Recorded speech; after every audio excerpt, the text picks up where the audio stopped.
ട്രാക്കിൽ ഇങ്ങനെ തീ പറന്നുകൊണ്ടിരിക്കുകയാണ്. ശരിക്കും പറഞ്ഞു കഴിഞ്ഞാൽ 3 ലക്ഷത്തിൽ കൂടുതൽ ആൾക്കാരാണ് ഇവിടെ ഈ ഒരു റെഡ് സൺറൈസ് കാണാൻ വേണ്ടിയിട്ട് ശരിക്കും പറഞ്ഞു കഴിഞ്ഞാൽ ഭയങ്കരമായിട്ട് ഒരുപാട് ആൾക്കാർക്ക് വിഷമമുണ്ട്. കാര്യം മാക്സ് വെർസ്റ്റപ്പാന് ഒരുപാട് ഫാൻ ബേസ് ഉണ്ട് കേട്ടോ. ശരിക്കും പറഞ്ഞാൽ പുള്ളിക്കാരന് ഇവിടെ ഉള്ളതിൽ എനിക്ക് തോന്നുന്നു ഒരുപാട് ഫാൻ ബേസ് ഉള്ള ഒരാളാണ് മാക്സ് വെർസ്റ്റപ്പാൻ. അതായത് ഈ ഒരു റേസിൽ. കാര്യം ഇത് ഓസ്ട്രേലിയ വെച്ചാണ് നടക്കുന്നത്. അത് മാത്രമല്ല ഇവിടെ എല്ലാ വർഷവും ഈ പറഞ്ഞ നെതർലാൻഡ്സിൽ നിന്ന് ഒരുപാട് ആൾക്കാർ ഈ പുള്ളിക്കാരന് വേണ്ടി ഈ പുള്ളിയുടെ ഭയങ്കര ഫാൻസാണ് കേട്ടോ. ഭ്രാന്തന്മാരാണ്.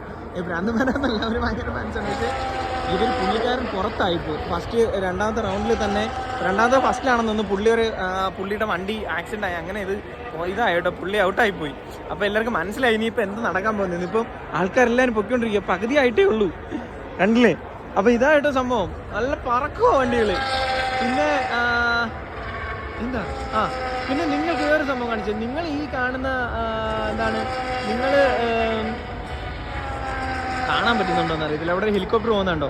നിങ്ങൾ TV യിൽ നിങ്ങൾ കാണുന്ന ലൈവും കാര്യങ്ങളൊക്കെ കാണുന്ന സമയത്ത് വിഷ്വൽസ് ഏറ്റവും കൂടുതൽ നിങ്ങൾക്ക് ഏരിയൽ വ്യൂസ് എല്ലാം കാണുന്നതാണ്ട് ഈ ഒരു ഹെലികോപ്റ്ററാണ് കേട്ടോ എല്ലാം ക്യാപ്ചർ ചെയ്യുന്നത്.